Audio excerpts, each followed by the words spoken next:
Hi everyone, my name is Adonai and I wanted to explain about a brand name that I have. This brand name is very polarizing and it is changing millions of people's life. It is called Sigit Femis. When I had the idea of this name, I never read it before. I never knew this name even existed. This Sigit name. It is a word in the dictionary, and most people are having a chance to interpret it however they want. However, I found this word from my heart. I didn't find it from a book. I didn't hear it from someone. It just came to me. Maybe I read it 20 years ago when I was 5 years old. I don't know. However, this word came to me from God. And all of a sudden, it pierced through the negative thoughts of millions of Ethiopians. ወጣት አዶናይ አሁን በጣም እርጋታ ያስፈልጋል። ከሚዲያ መራቅ ካለብህ ራሱ መራቅ አለብህ። ምክንያቱም ሰዎችን አድናለሁ ብለህ ራስን ወደ ከባድ ጥፋት እየዳረክ ነው። ስግጥ ፍምስ የተባለችው ቃል it came from God አልክ። ከአንድ አምላክ ወደ አንተ እንደመጣ ቃል አድርገህ ወሰድከው።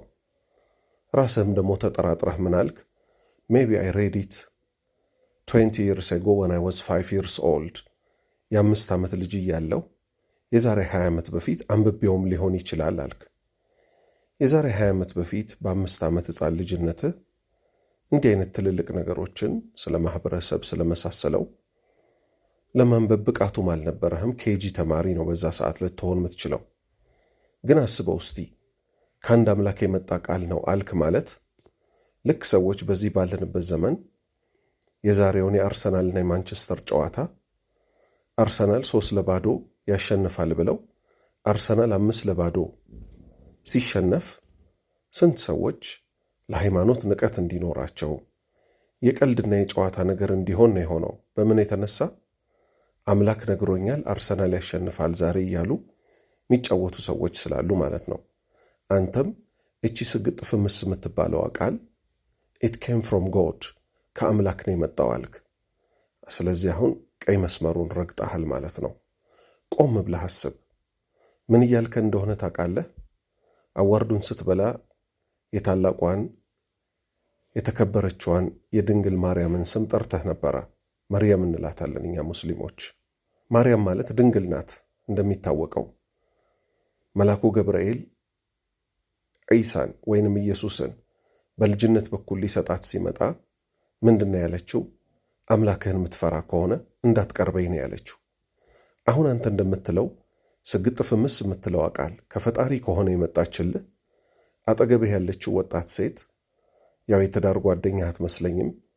የፍቅር ጓደኛ ምናምን እንደሚባለው የጥፋት የሰይጣን መንገድ ላይ ነው ያላችሁት።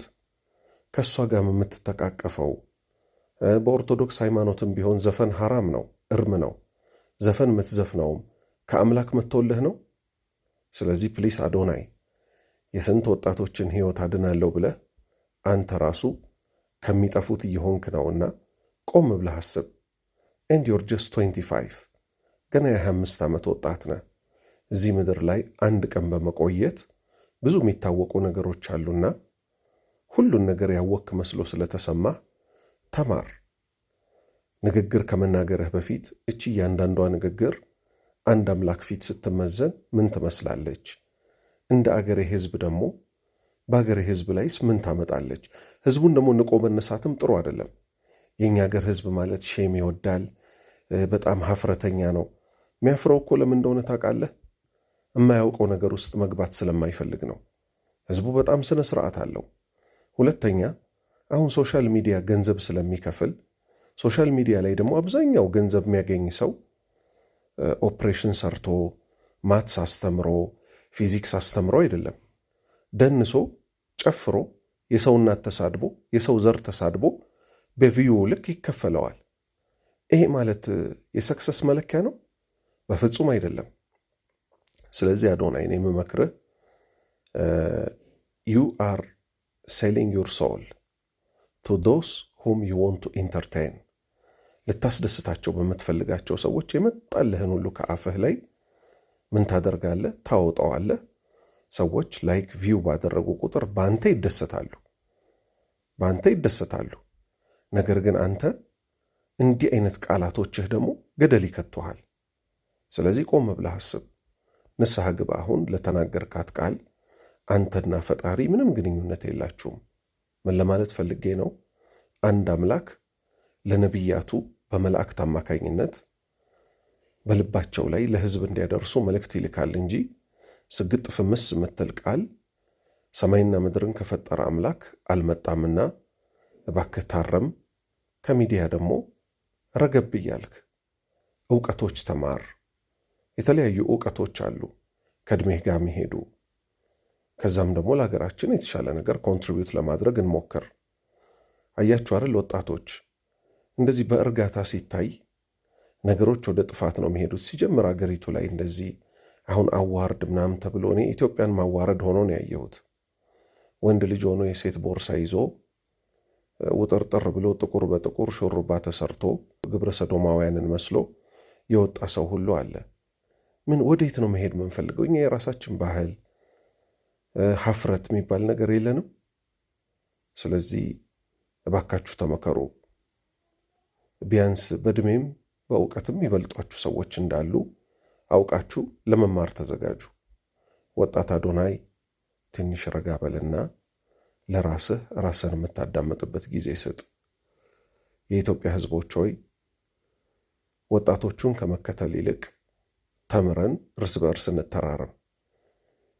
ሚማር ሰው ከሌለ ግን እንዲህ አይነት ከባድ አደገኛ ንግግሮችን ሁሉ ዝም ብሎ በጭፍን ተነስቶ ላይክ ይደረጋል።